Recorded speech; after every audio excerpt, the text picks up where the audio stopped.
Hello, everybody. Welcome back to Cocktails and Rocktails with me, Notorious Groupie Allison Rouse, author of We've Got Tonight, The Life and Times of Notorious Groupie, me, and these other books. And as you guys noticed, today's is going to be one of my famous blackout episodes because we are going to be talking about some really, really awesome ladies. I'm not going to get to it yet, but we're going to be talking some cool ass shit. And I just always love to say thank you guys, always, for the love and support, for everything you guys are doing to bring this channel along and being a part of this roller coaster with me. Thank you so much, you guys. It truly, truly means the world to me. I cannot even tell you how much. Okay, so to start off with, we are going to have a little cocktail called the Vixen because our subject today is the hottest rocker ladies of the 80s. Because let's face it, there were some cool chicks that came from the 70s that played in bands and rocked out like Heart, Janis Joplin, stuff like that. Blondie and, Chrissy Hynde. But Chrissy Hynde's kind of, for me, she's part of the 80s. But as the 80s ladies who got into bands and stuff back then, they just pulled balls out that no other fucking person besides maybe Chrissy Hynde had seen. So everybody, grab your Vixen, kick up your feet, and let's have a little cocktails and rocktails, shall we? Cheers, big ears. Hold on, let me take a drink of this.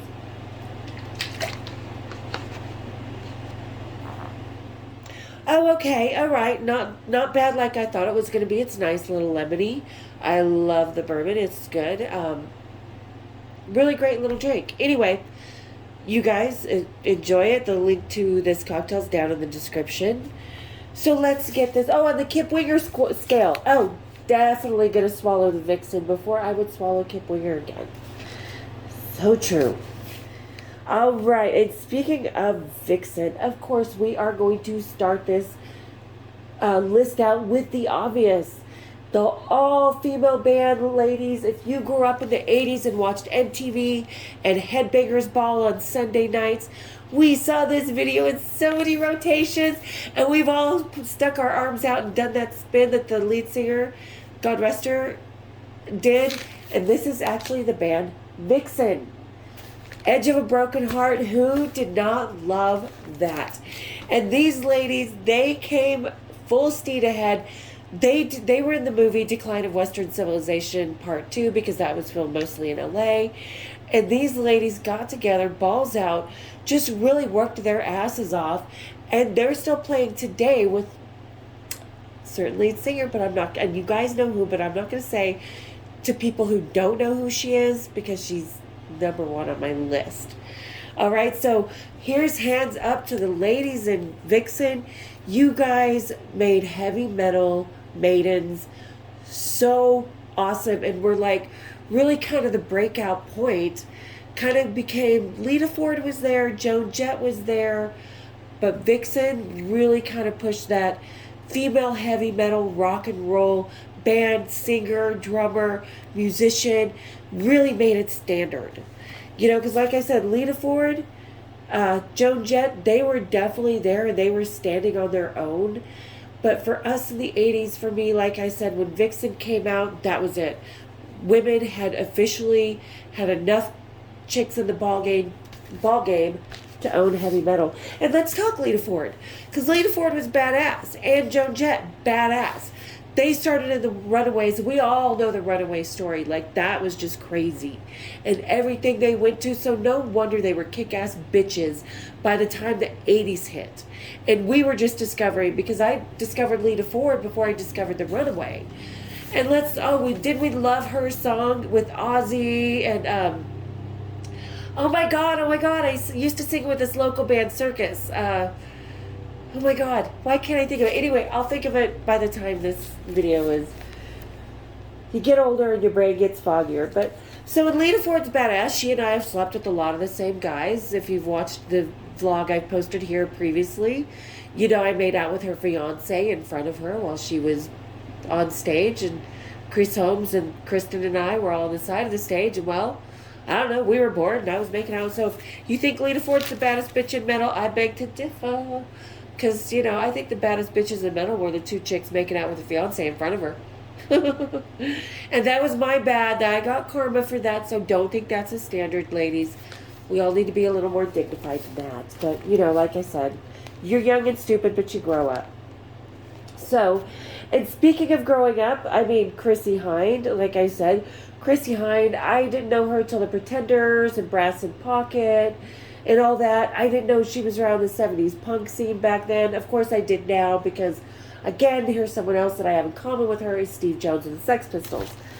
So, but Chrissy Hynde for me, she is like the perfect balance of feminine and badass and just mellow, kick back, really kind of quiet intelligence. All rocker ladies on this list are badass, intelligent bitches, but there's just something of Chrissy Hynde that is that extra cool, laid back. She walks in the room and her energy speaks for her. She doesn't need to be loud or dressed crazy or anything, and I love Chrissy Hynde.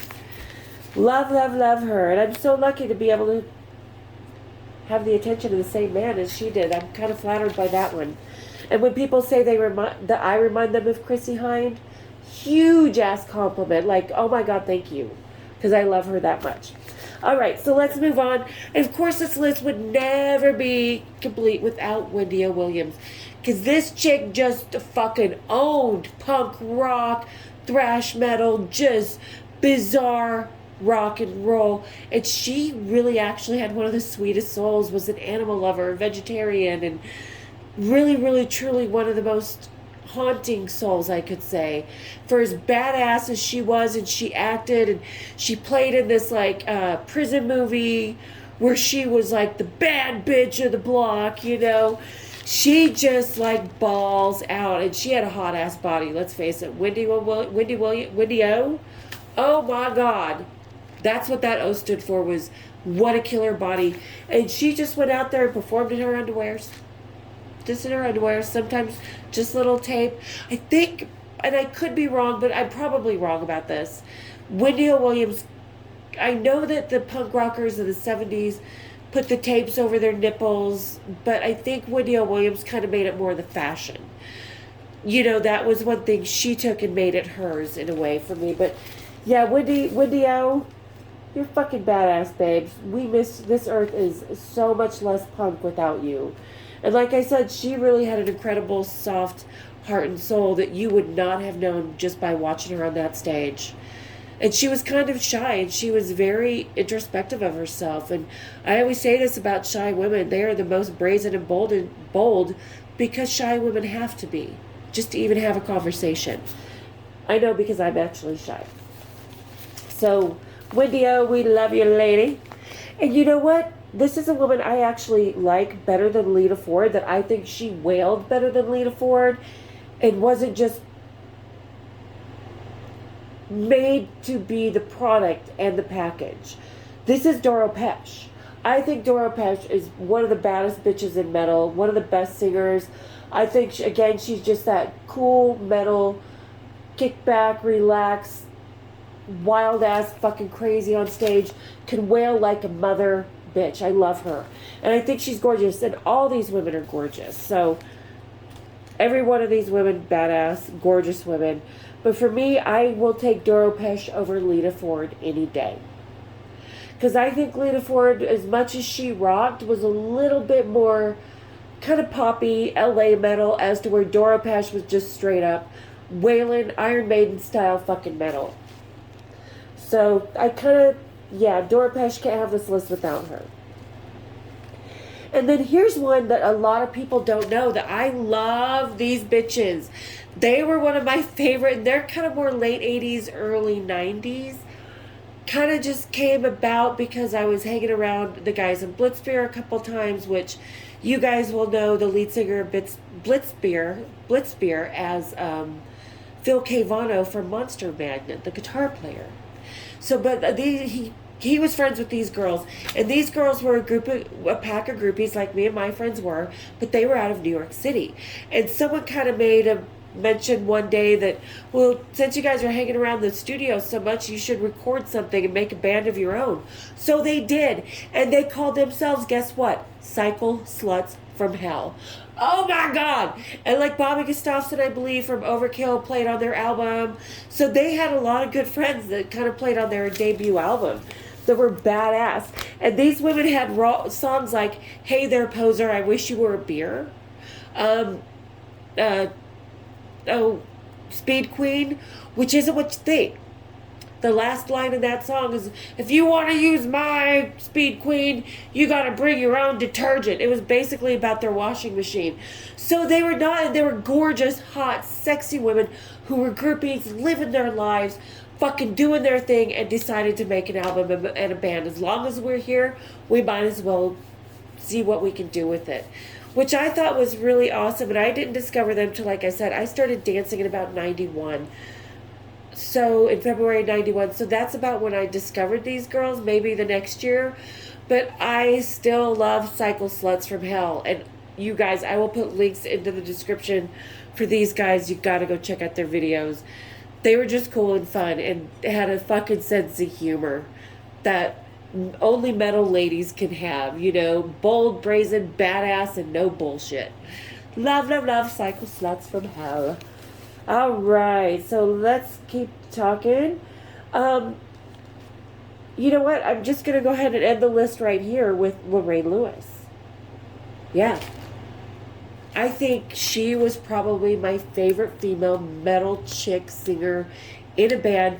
Because you know, when she went to go try out for Femme Fatale, the original band she was in, they were wanting a man. You know they were. But she came in and she just kicked out that raspy, awesome kind of Kim Carnes meets, I don't even know who, Janis Joplin-y. I mean, she has an amazing, I love Lorraine Lewis's voice. And I'm so glad she's with Vixen now, because as much as I love Vixen, again, I think it's kind of the Doro Pesch Lita dynamic, that Lorraine Lewis was kind of the sexy, smoky, rough, as to where the ladies in Vixen were kind of more the Gem and the Holograms type poppy metal from LA, that's kind of what was growing out of LA. And that's okay. Every area in the world has its genre of metal. They do, don't they? And Lorraine Lewis, for me, like I said, I just loved her voice. I loved watching her on stage. She just fucking went buck wild. She was heading up this whole fucking band of men and giving the sexy blonde lead singer a whole new meaning. I mean, I loved her, and I still love her, and she still looks amazing. She's still gorgeous. And like I said, and I'm glad Vixen's still around doing stuff, and I'm glad Lorraine Lewis is with them. I'm very sad that their lead singer is no longer able here to be with them, and that was a big loss in the metal world, because yeah, who didn't love Vixen of our time? But like I said, out of all these women, well, Chrissy Hynde is obviously my favorite, but she came around in the 70s, was still a part of the 80s, but for me, who was born in the 80s, the baddest bitch was definitely Lorraine Lewis. Absolutely. Her and the Cycle Sluts are kind of neck and neck, but Lorraine Lewis kind of forged it on her own, and her voice just really does it. Her voice, her attitude, her smolderingness. Like, I would be afraid of her in a dark alley, but if I were a man, I'd want to fuck the living shit out of her too, because she's that damn hot. All right, and a couple honorable mentions that a lot of people didn't know was the Poison Dollies and Misdemeanor out of NYC. Misdemeanor, these ladies kind of they never made it as big as Vixen, Leader, or even the Cycle Sluts, who weren't that huge, you know, but they made some good names for themselves, and they went out and they were like, we are bitches ready to rock this stage, and no man could put us under. So those the ladies, and there's a few others that I may not be covering from the 80s that were badass rock chicks, so if I forgot them, put them down there in the description. So there is my list. These are the women that I thought were badass in the 80s, although after I did make out with Lita and her, with Chris Ford in front of Lita, I kind of lost a little respect for her, but then I gained it back because, like I said, Nikki Sixx, John Entwistle, Chris, I mean, we shared a lot of lovers, me and Lita, not at the same time. But she does have good taste, and she's a beautiful, sexy woman. So there you guys go. There is my list of the badass 80s bitches. Hope you guys enjoyed it. Hope you agree with some of them. And if there are ones that I forgot, go ahead, put it down there in that description. Let me know. Because again, us ladies, I love that we are supportive, that we are a family here, and we're not those catty, backstabbing, insecure, gotta get a leg up on another chick to satisfy my ego kind of ladies. And every single one of those ladies, we're not those kind of women. Just like I'm not that kind of woman. And neither are my friends. So that's one of the reasons that makes them badass, is they supported other women in ways that only metal chicks can. So, all right, you guys. Hope you enjoyed today. And as always, thank you so much for the love and support, for everything you guys do for me, especially to my Patreon members, which I've got some things I'm going to be doing for Patreon. I finally figured it out, and it was inspired by another channel I watch. So, but I'll do that in the next few weeks. I'll let you guys know with all that. All right, again, as always, thank you guys so much. I love you guys, and we will see you here next time on Cocktails and Rocktails. Do not forget to hit that subscribe button for that 50% that are just haunting me. Join the party. We're awesome over here, because you're not going to be included in those giveaways if you're not subscribed. So hit the subscribe, hit the bells. Oh yeah, hit my bells. And we'll see you next time on Cocktails and Rocktails. Cheers, big ears.